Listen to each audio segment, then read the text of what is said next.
it's time for a brief history of the United States of America. Hi, boys and girls, ready to get started? Once upon a time, there were these people in Europe called pilgrims, and they were afraid of being persecuted.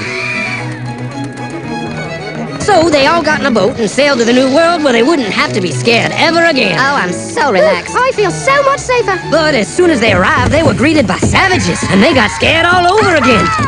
So they killed them all.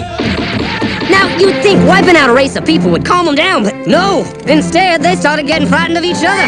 Witch! So they burned witches.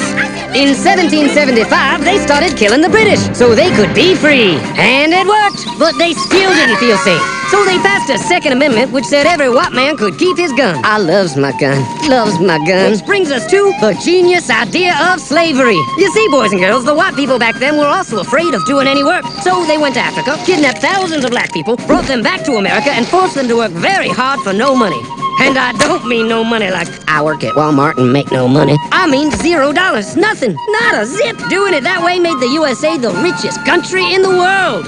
So did having all that money and free help calm the white people down? No way. They got even more afraid. That's because after 200 years of slavery, the black people now outnumbered the white people in many parts of the South. Well, you can pretty much guess what came next. The slaves started rebelling. There were uprisings, and old master's heads got chopped off. And when white people heard of this, they were freaking out and going, I want to live. Don't kill me, big black man. Well, just in the nick of time came Samuel Colt, who in 1836 invented the first weapon ever that could be fired over and over without having to reload. And all the Southern whites were like, yeah! But it was too late. The North soon won the Civil War and the slaves were freed. Yep, they were free now to go chop all the old masters' heads off. And everybody was like, oh no, we're gonna die. But the freed slaves took no revenge. They just wanted to live in peace.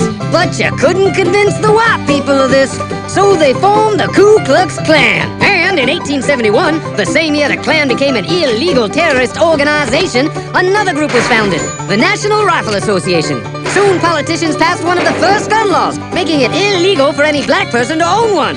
It was a great year for America, the KKK and the NRA. Of course, they had nothing to do with each other, and this was just a coincidence. One group legally promoted responsible gun ownership, and the other group shot and lynched black people. And that's the way it was all the way to 1955, when a black woman broke the law by refusing to move to the back of the bus. White people just couldn't believe it. Huh? Well, I won't say no. What's going on? Man, all hell broke loose. Black people everywhere started demanding their rights, and white people had a major freaky field meltdown, and they were all like, run away! Run away! And they did. They all ran fleeing to the suburbs where it was all white and safe and clean. And they went out and bought 250 million guns and put locks on the doors, alarms in the houses, and gates around the neighborhoods. And finally, they were all safe and secure and snug as a bug.